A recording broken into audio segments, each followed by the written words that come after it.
বিসমিল্লাহির রহমানির রহিম। আসসালামু আলাইকুম। ধন্যবাদ মাননীয় স্পিকার, মহামান্য রাষ্ট্রপতির মহামূল্যবান ভাষণ সম্পর্কে আনিত ধন্যবাদ প্রস্তাবের আলোচনায় অংশগ্রহণের সুযোগ প্রদানের জন্য আপনাকে ধন্যবাদ জানাচ্ছি। গণতন্ত্র, অধিকার এবং মানুষের স্বাধীনতার স্বপ্নকে চূড়ান্ত করার সংগ্রাম জাতির পিতা বঙ্গবন্ধু শেখ মুজিবুর রহমান শুরু করেছিলেন, যার ফলশ্রুতিতে আজকের এই মহান সংসদে দাঁড়িয়ে আমি এবং আমরা কথা বলতে পারছি।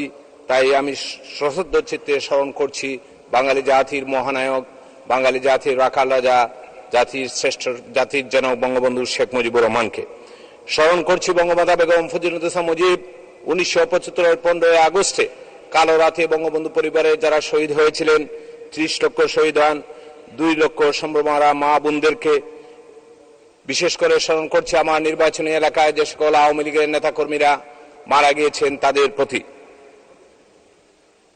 মাননীয় স্পিকার, মাননীয় প্রধানমন্ত্রী একটি সুষ্ঠু ও প্রতিদ্বন্দ্বিতামূলক নির্বাচনের প্রতিশ্রুতি ব্যক্ত করেছিলেন। এই মহান জাতীয় সংসদে যার পূর্ণ প্রতিফলন ঘটেছে।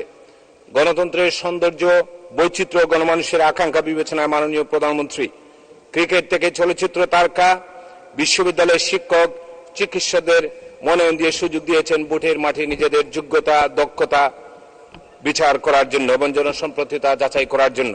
ফলে জনগণের প্রত্যেকে ভোটে নির্বাচিত এই তারকাদের নিয়ে প্রাণবন্ত হয়েছে মহান জাতীয় সংসদ। মাননীয় স্পিকার, আমরা যারা 1971 এবং 1975 পরবর্তী প্রজন্ম, আমরা বঙ্গবন্ধু বঙ্গমাতা বেগম ফজিলাতুন্নেসা মুজিবকে দেখিনি, কিন্তু আমরা সৌভাগ্যবান।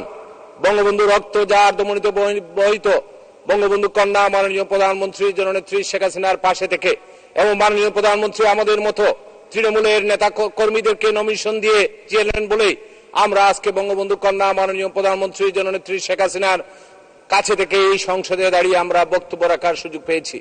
আমাদের সারা জীবন একটি আক্ষর থেকে যাবে।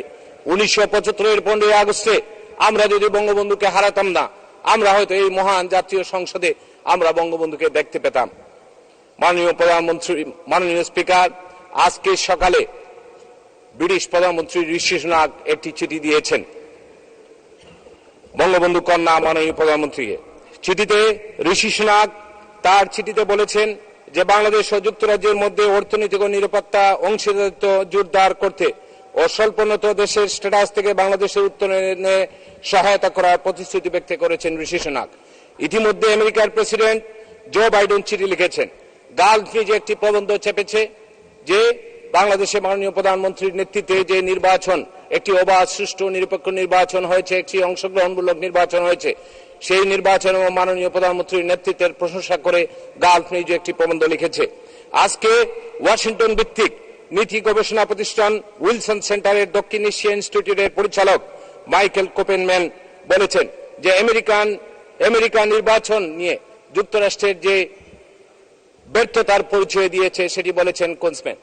এই কথার মাধ্যমে এটি প্রমাণ হয়েছে যে বঙ্গবন্ধু কন্যা মাননীয় প্রধানমন্ত্রী জননেত্রী শেখ হাসিনার নেতৃত্বে আজকে বাংলাদেশে বিশ্বের বিভিন্ন রাষ্ট্রপ্রধান থেকে শুরু করে বিশ্বের বিভিন্ন দেশ আজকে এই নির্বাচনকে একটি গ্রহণযোগ্য নির্বাচন এবং মাননীয় প্রধানমন্ত্রীর নেতৃত্বে আমাদের এই প্রিয় মাতৃভূমি, আমাদের এই লাল সবুজের পতাকা, বঙ্গবন্ধুর এই বাংলাদেশ সঠিক পথে এগোচ্ছে। আমি বঙ্গবন্ধু কন্যা মাননীয় প্রধানমন্ত্রীকে আমার নির্বাচনী এলাকা দক্ষিণ সুরমা, ফেন্সিগঞ্জ, বালাগঞ্জ এবং সিটি কর্পোরেশনের 6টি ওয়ার্ডের পক্ষ থেকে ধন্যবাদ জানাচ্ছি, কৃতজ্ঞতা জানাচ্ছি। আওয়ামী লীগের একজন ক্ষুদ্র কর্মী হিসাবে আমাকে আপনি দ্বিতীয়বারের মতো নমিশন দিয়েছিলেন।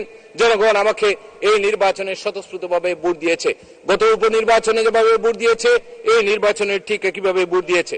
মাননীয় স্পিকার, আপনি জানেন যে আমার নির্বাচনী এলাকা একটি বৈচিত্র্যময়ী এলাকা।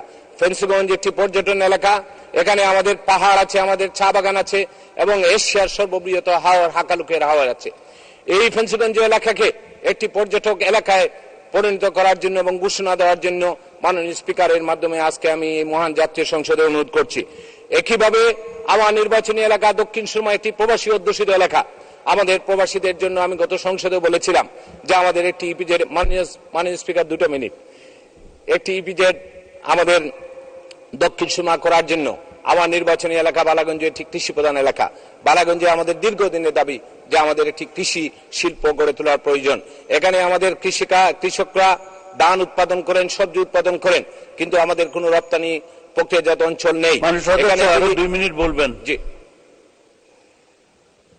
যে এখানে যদি একটি রপ্তানি প্রক্রিয়াজাত অঞ্চল করা হয় তাহলে আমাদের কৃষকরা বিদেশে সবজি সহ অনেক কিছু রপ্তানি উৎপাদন করতে পারবেন। এর মাধ্যমে আমরা অনেক কিছু উপার্জন করতে পারবো।